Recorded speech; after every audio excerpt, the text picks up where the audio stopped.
What's up, guys? This is another episode of Black Tea with Matt and Michael. I'm Matt. And I am Michael. And he's got a big ass on his shirt, which is fitting because he's got a big ole ass. I don't. It's small. I need a shirt with a eggplant emoji. I can get you one. I can find one. In the gay culture of like clothing lineup, there's all the shit that says bottom boy, this boy is a bottom, things that bottom's here, and then and then there's like all of this top, spinning top, and I'm like, things that I used to own that I threw away because I'm Verse. where the fuck is the Verse clothing? That's true. I like it all. Fuckers. You're doing this Dominican I don't know, it just comes out Dominican in the sometimes. Bronx It thing. just comes out sometimes. You know what he's not? Dominican. No. You know where he's not from? The Bronx. Or New York at all. At all. So on this episode of Black Tea, he and I are asking each other questions. Now, some of these questions I might already know the answer to and vice versa. Yeah. But this is more for you, the viewer. You. Boy. Let's play rock scissors for who asks first, okay? Okay. 2 out of 3 or just 1? Try 3. Okay. 1, 2, 3. Oh, wait. Wait. Do you do we're- once, let's twice, do it. 3, shoot? Shoot? Okay. Okay. Paper, 1. rock, scissors, shoot. Paper, rock, scissors, shoot. Paper, rock, scissors, shoot. Paper, rock, scissors, shoot. Paper, rock, scissors, shoot. Damn it, that's 1 for you. Okay. Man, how alike are we? We literally were in sync on that. Okay, Yeah, so that's right. 1 for you. All right. 1, 2, shoot. 1, 2, 3, shoot. Damn it! All right, you go first. That's my best friend, y'all. So like we're like literally on the same wavelength, and our birthdays are literally like A few days apart. a few days apart.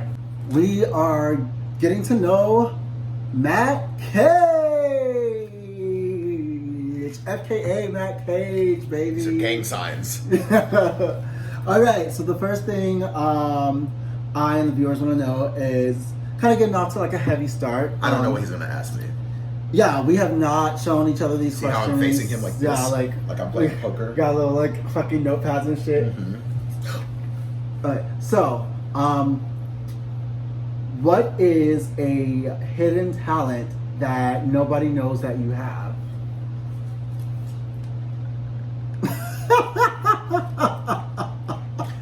People know about that one though. A hidden talent that no one knows that I have. Yeah, nobody knows that you have. This was the first thing that pops in my mind. This was something that I didn't really talk about very often for a long time. But I am a poet. I write poetry. I don't know if that's a talent, but we're gonna fucking run with it. Yeah. I used to write all the time when I was younger. I stopped for a long time, for many years. I threw away all of my pieces that I wrote in a fit of depression and rage. And then about last May, I started writing again. And as I just unfurled yesterday, I counted, and since May of 2019 until today, I have finished 25 pieces, and I'm looking to perform live at a poetry slam at some point in the year 2020. Yeah, I like that. Here you go. If you could move anywhere on a whim tomorrow, where would it be? I mean, just like around the world. On a like, whim, in the- just where the first thing that comes to your mind. Where were you going tomorrow? I feel like I know his answer. Miami, Fort Lauderdale-esque. I knew. I knew. I have a few places, but like just like locally, like in the States, I would either go to Miami, Fort Lauderdale, or New Orleans. Okay. I did not guess that one. I definitely, Fort Lauderdale was my answer for you. You know why? Because it's my answer also. Okay. So, what was the first moment that you realized that you were gay? Like, what was like the It was first, kindergarten, 1993. I was 5 years old. Y'all think I'm joking. Oh, But this is a legit thing. It was kindergarten, 1993. I was 5 years old. The little mixed boy with dirty blonde hair and green eyes named Lloyd. 5-year-old me was shook, bitch. And you know what? Still to this day, to this very day, I am 31. I'll be 32 this year. You know what my weakness is still to this day? Eyes. Light skinned and fucking beautiful eyes. Oh my God. I want to know what he looks like as an adult. I bet he's so fine. I don't know his last name though. Lloyd, if you're watching this, reach out, okay? We don't even have to fuck. Just show me what you look like.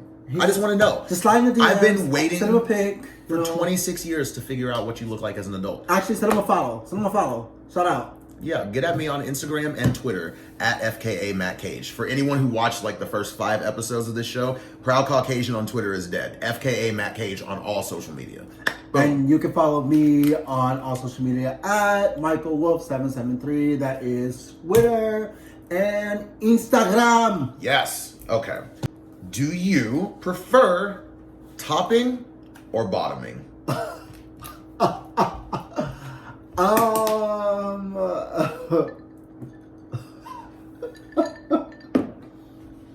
better answer honestly. I actually just had this conversation last night.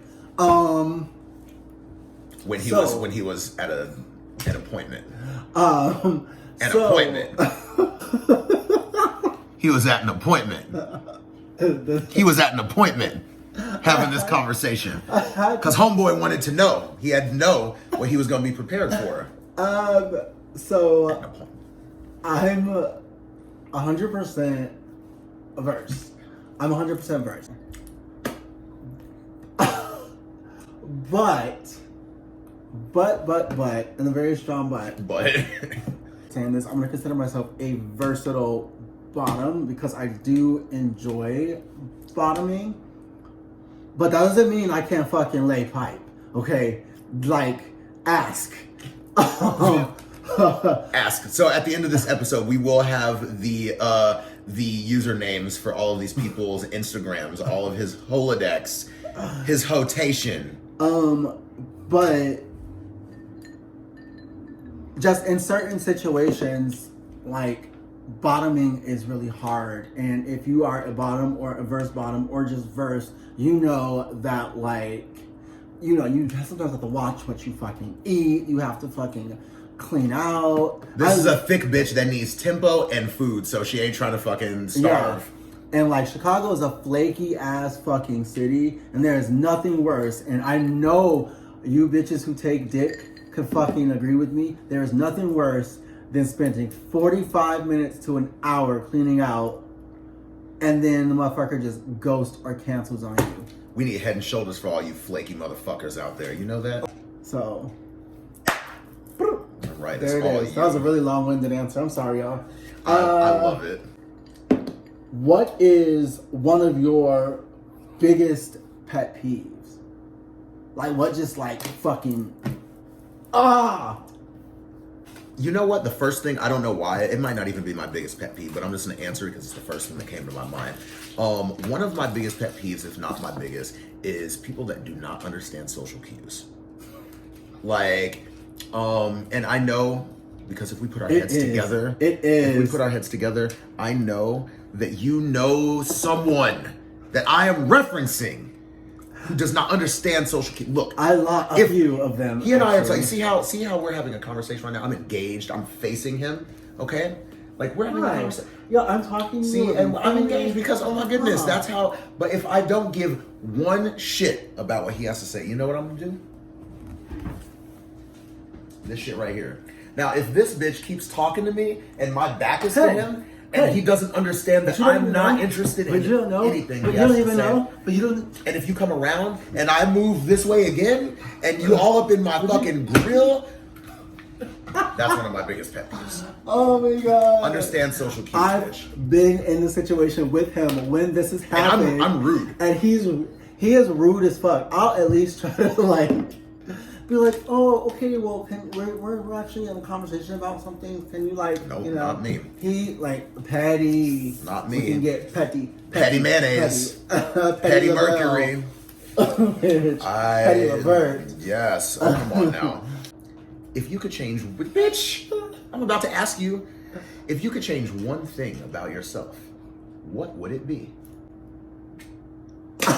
I think I would. Fuck. You think you would fuck? Well, no, like, If so you could change something about yourself, you would fuck. I tend to trust people and trust people with like my emotions and like my feelings like very fastly. Which leads me like, especially when it comes to like romantic relationships, leads me to like fall for people very fast and very hard. And I wish that I could change that about myself so I could have like a better judge of character before I decide to give myself to someone. Well, before I move on, Oh, you're yeah, she is turned, y'all. look at this comparison, and she calls him. There you go. There you go. Oh, there we go. I was about to say, and she calls herself a Leo. Oh, how you doing? It's your turn. Oh, it is. Oh my god. Oh, as most of you don't know, or if you do know, and if you don't know, you're gonna find out now. This one is a LGBT history sibling person. So as What did you just say? so, I don't know what that even means. An LGBT history person. I don't know what that means. Okay, so the question is, as being a gay sibling, what Oh. what are you guys' similarities, and then what are you guys' like differences? Okay. Before I answer that, I don't know what that was. I'm so sorry. how did you? I want to look and see how he wrote this down. Okay. What this one was trying to say is I have 4 siblings. 2 of them are gay, as well as myself. I also have a gay father. like legitimately, like I don't know where history comes into. the man spit him out. Like, I don't know where anyway. Okay. I am myself. okay. That's the best way I can describe me. Ain't nothing like me except me. We've discussed on the Mask and Femme episode that I am me, but I also can be out there, right, if I want to. My brother Corey is very much, I don't have a sister, but I have Corey. Yes, yes. And I love him to death. And Corey, he never had to come out. We just knew Corey was Corey. My brother Lucas, I also did not know was gay. But I'm an extrovert, he's an introvert. Our sexual, but our gay interests are completely different from one another for the most part. Like, his type ain't my type and vice versa. Like, he's very quiet, he's very shy. He's not outgoing. Like, he would not be on this show, I don't think. I'm gonna ask eventually though, when he's 21. He's only 20. Can we have Corey on the show? We can definitely have Corey on the show eventually. Oh my god, Corey, please come Definitely on the have Corey on show. the show eventually. But yeah, those are the differences between us. So, and all of you motherfuckers, do not try and find my brothers on social media. You stay out of these fucking boys' DMs. Do you understand me? Yes, they're of age. But you stay out of their DMs. I'll find you and I'll fuck you the fuck up. That's when the mask comes out. Or I'll be Femme and I'll fucking beat that ass. I'll like by the hair.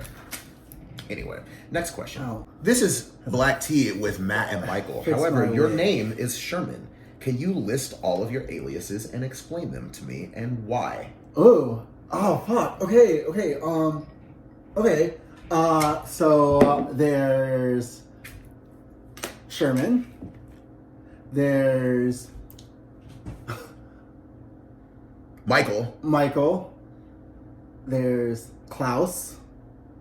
De Wolf Pup. And those are the 3 major ones that like are. So for those of you who don't know, There are more. If you requested an Uber right now, what would that bitch say?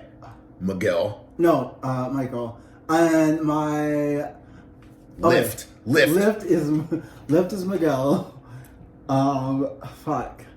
I think that's it. I feel like there's more, but it is. I mean, there were more at one point. Okay, so You don't have to explain Sherman because that's your given name. So, for those of you who do know or don't know, my middle name is Michael. My first name is Sherman. Number one, I don't like going by Sherman just because I don't like it. Some people are stupid and they can't hear me when I say my name, so they're like, Herman, Thurman, Kermit? Not Thurman. Not Kermit. Irma? But I've used a variation of Michael for ever since my social media existed, which is all the way back in the days of MySpace. I've used a different variation of Michael, whether it's been Michael, Mickey, Mike, Miguel, Michelle, Michelle. Oh, she was Michelle. Yeah, like Come on, Obama. Klaus the Wolf Pup is my handle on one of my Instagrams because I am a part of Chicago's kink and leather community. I believe this is the last This question. is the last question. All right. So Last question for you. Yeah. What are your top 3 across the board sexual experiences, and what are your bottom 3? God damn it. On air? Okay. A one-on-one? Just like just me? No, just in general. In general, In okay. general.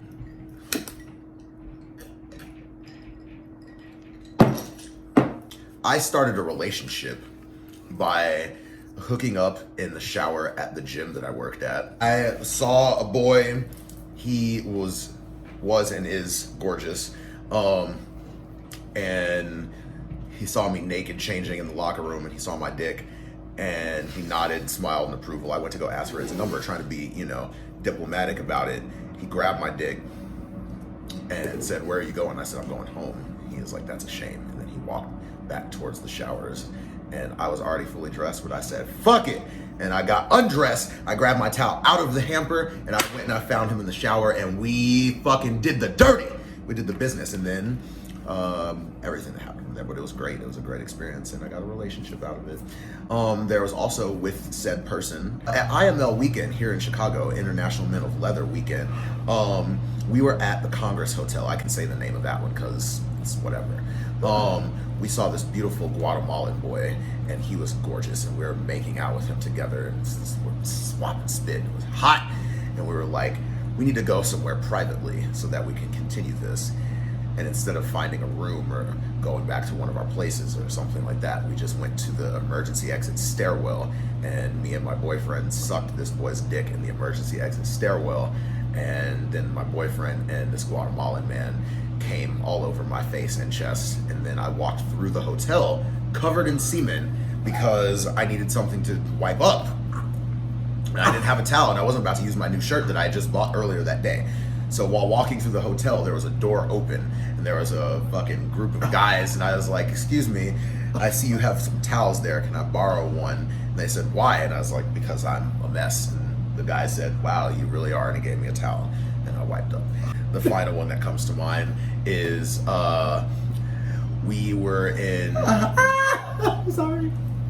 You asked the question. I was not prepared. Well, I was not prepared for this much detail. You asked. We were in Miami. Bless. And we... I know this story. Yes. We checked into our hotel, and as soon as the elevator doors opened, a beautiful, large, bald, bearded Cuban man, thick, muscular, fine as shit, walked by, and I was shook. And my boyfriend was like, "What are you looking at?" And I was like, "Look at how fine he is." I was like, "I'm gonna go get his number." If you couldn't figure out by this time, my boyfriend and I were open.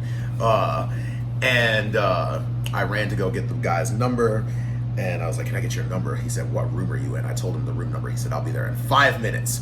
So I ran back to the hotel room that I hadn't even seen yet. And I was like, "He said he'll be here in 5 minutes." And he was like, "What?" Guess what? Man was in there in 2 minutes. He came in, and I was just like, "We'll set up something for later or whatever." Nope. Right then and there, clothes ripped off. We're making out. Fucking dicks are out, asses are out. Dicks are getting sucked, asses are eaten. threesome right there. We didn't even make it to the bed, right there on the floor. It was so hot. We were discussing. We had just come from the nude beach. There was sand in my asshole, but that did not stop that man from eating it. Those were the top experiences. The worst ones, I can just kind of sum this up really quick. I'm going to group them all together. The worst experiences are those who have bad hygiene, there's no chemistry, and there's no vibe. My last one for you is very simple, and the Leo is about to jump out. Sherman Michael, what's your favorite thing about me? Oh no! Everything. What a cheap answer! No, I literally love this human being so much. Wait, okay. The Leo jumped out so much. How the fuck did I ask that question? Oh no, okay. If I had to pick one thing, I think it would be, and it's not a specific thing about you. It's a more of a thing about us. Okay. I like our vibe. Yeah. Our vibe is one of the strongest vibes that I've ever have encountered. So like in my belief system, I believe in like soulmates, and soulmate is just, it's not like a romantic thing. A soulmate is somebody who you're just cosmically aligned with, that you have been with in a past life, met within the past life, may have been like brothers, sisters, whatever the case may be in a past life, that find you in a new life. And I believe that that is what me and Matthew are, because we are so in sync on so many different things. We go through the same shit at legitimately the same fucking time. There's been so many occasions where we've been like bitching about the same thing at the same exact time in different fucking situations. So I think that's like our vibe is like, the way that we vibe is just ridiculous. I love you. It's crazy. I love you. This has been Black Tea with Matt and Michael. I'm Matt. And I'm Michael. And we'll see you next time. Bye guys.